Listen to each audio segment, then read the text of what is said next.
Hey everyone, welcome back to This Old TJ. Today we will be replacing the heater blower motor resistor.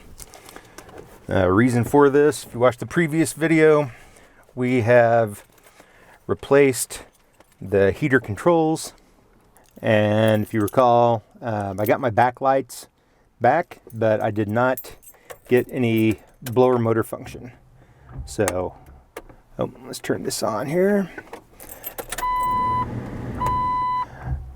So nothing on low, nothing on medium low. Medium high is fine, high is fine, but continually having to go back and forth between on and off, or on and off, or trying to run the AC with the temp cranked high to try and somewhat attempt to keep a decent temperature. Did not realize how much of a difference those two low speeds make, but they make a lot of difference.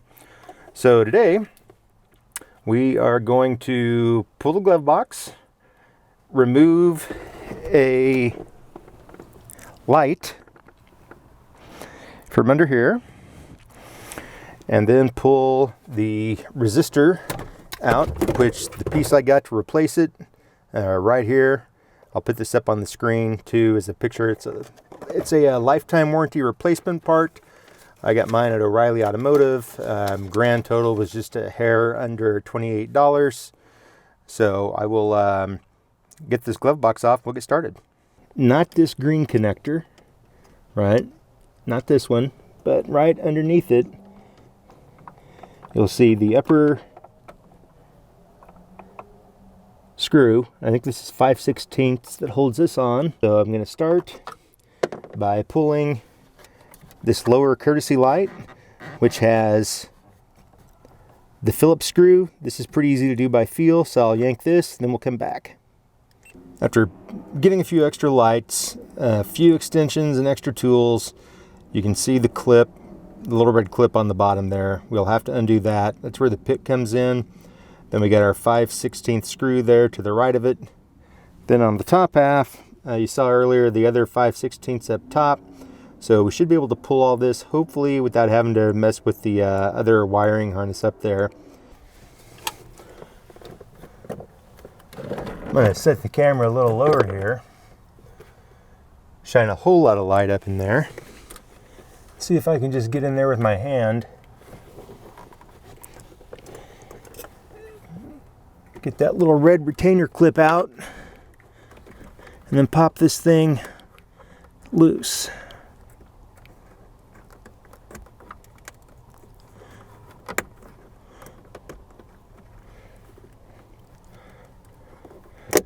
There we go. Seems like everything else on this Jeep, getting to things is half the battle.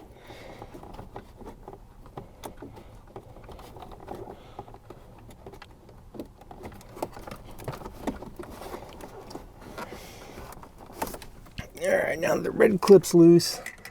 Let's go in for a closer look and see what is left. There's like a little press clip right under the wires. So I'll see if I can get my fingers up on that now. And then pull the thing out.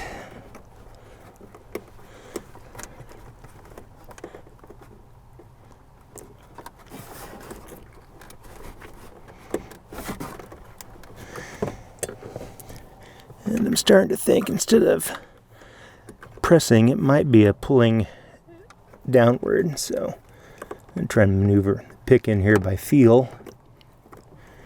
I don't know about you guys or ladies. So there's a lot of ladies out there work on their Jeeps too, which I think is actually pretty awesome.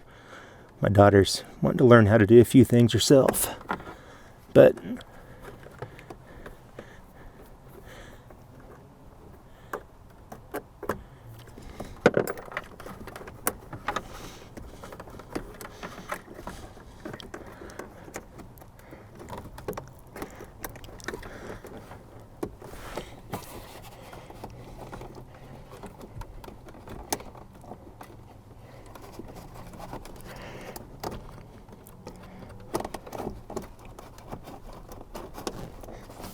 oh man, that thing is on there.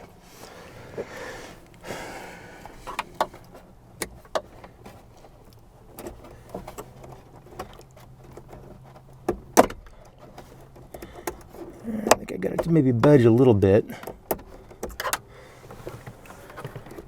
And I was trying to use the pick at the top to dig into the side to get a little leverage on it. Ah, there we go. So one power clip out.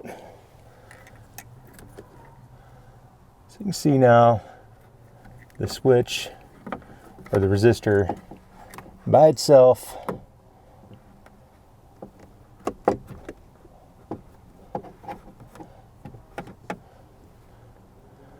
there you can see the lower part of the switch by itself. Bring my hands, blocking part of the light. There we go. There's a clean shot. We got the plug out.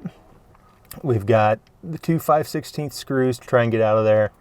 So I'm going to try and get my socket in here on top of these things with a bit of an extension and a swivel. They weren't pictured earlier, but I decided we're going to need them.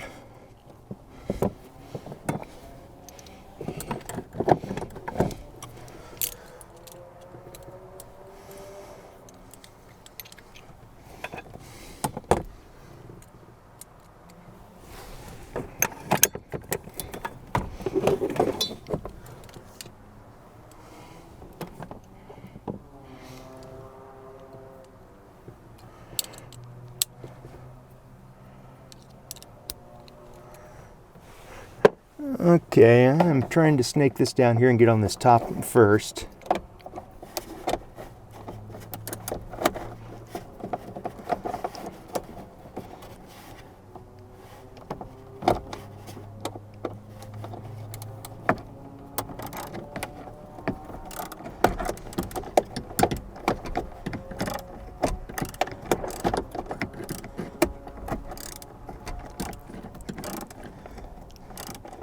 And there we go, that one is coming out.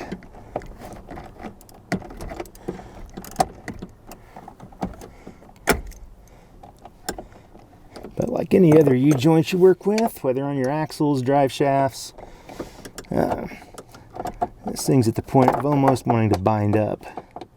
But it's coming out, so I'm not giving up on it yet.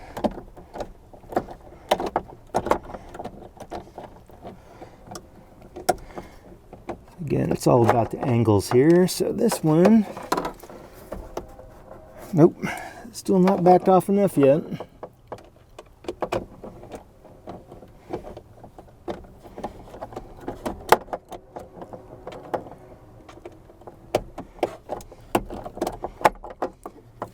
There, now it's out. So one screw out. Now to get to the other one. I think maybe a little straighter shot from underneath here. Yeah, so the same universal, the same little stubby 5/16. I'm able to get on that fairly easily. It's one of those things I learned earlier in my mechanicking career. The more extension you can get on things like these, the farther away you can get from them, it always seems like the better. So it gives you a lot more room to maneuver. When you got hands the size of mine, it makes it a lot easier to work on this stuff too. So there's the second one. Out comes the resistor. There we are. So let's take a look at this or closer up. Looks pretty much exactly like the one from the parts store. Only difference is the one I picked up may or may not have all this stamped on the top of it. Closer look here. Old resistor. So I'm going to get this to focus. New resistor. So looks like other than the 0513 and the 2221 number on the bottom of these things, it's the same part, which starting to wonder if that 2221 or 0513 bit is like a month and year of manufacture. If anybody knows, drop a comment down there below. Let the rest of us know, because I don't. And upon looking at the one that came out, it almost looks like there might be some type of little ring that sits around there to seal this thing up. So I'm going to try and make certain that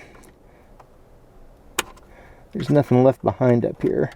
Or it may just be the other one had like a little pressed O-ring type thing on it, and this one's got more of a foam seal.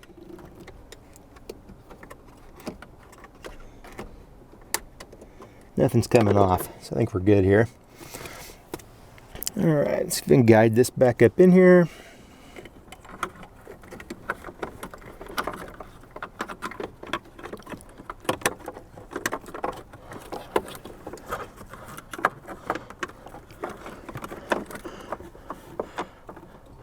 And there we go. The clip is on the bottom side of the switch or resistor.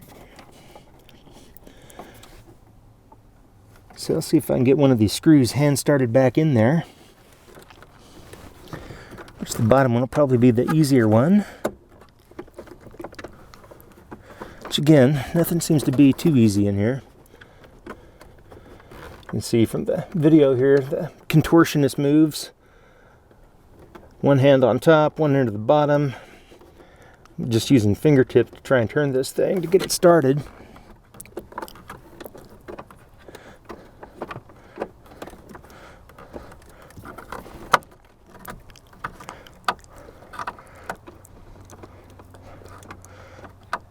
These are self-cutting screws, so trying to see if I can find the groove it came out of to get it going back in.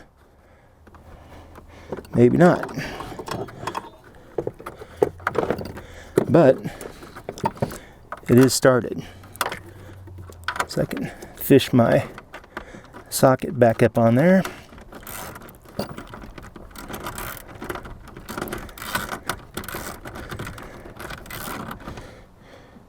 Give it a little better turn just with that.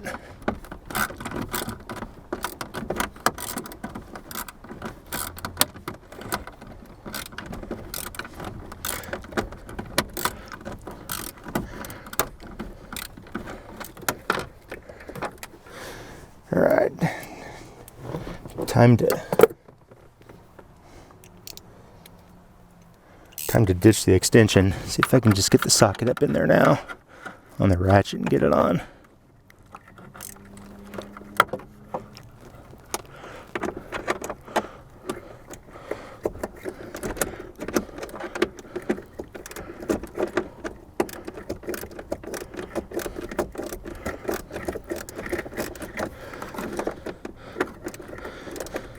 I'm going to guess torque spec on this is until tight.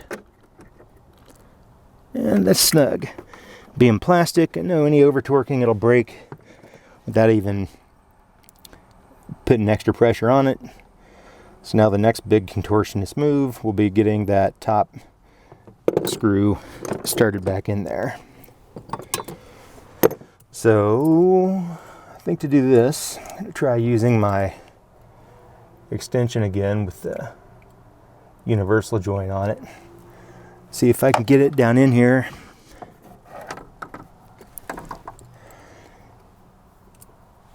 And then get the screw on it from underneath. Kind of guide it with my fingers.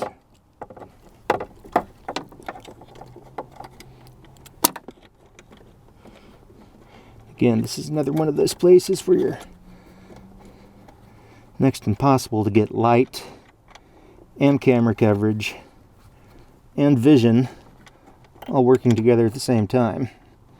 But if you're like me, you've done enough of these things, you know that it's possible to do a lot of this by feel alone. So that's what we're going to try here.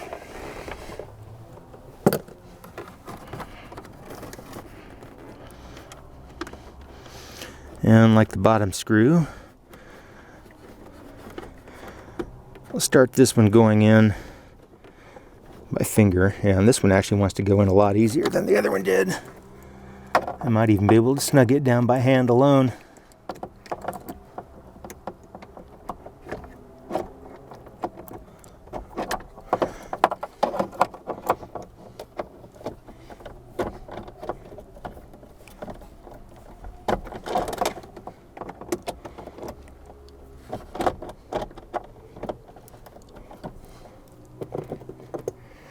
Alright, it's definitely squared up on there. So well, it was. Trying to get my ratchet here back on the extension.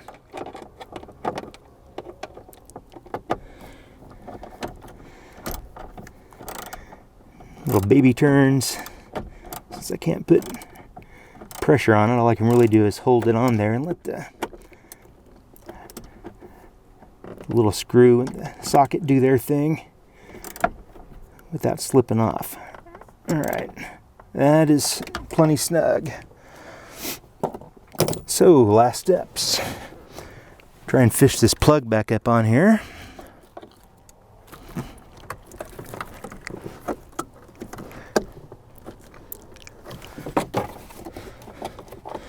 Which, getting it back on probably be almost as fun as getting it off.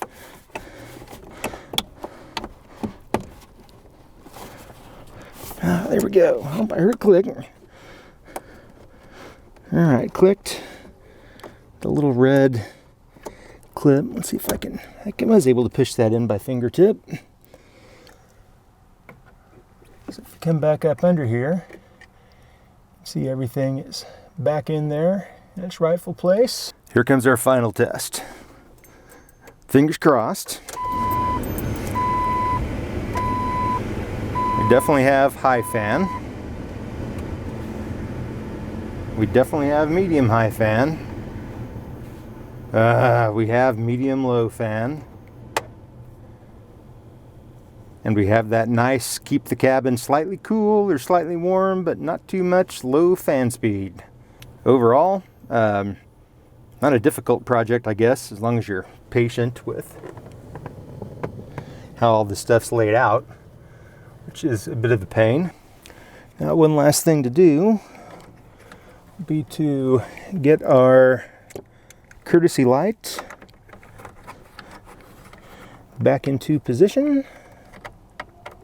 So this is one I'm just doing 100% by feel.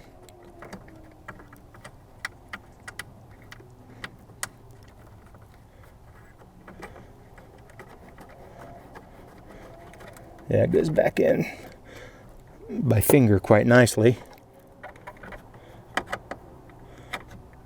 Just do the final little bit of tightening up with the screwdriver.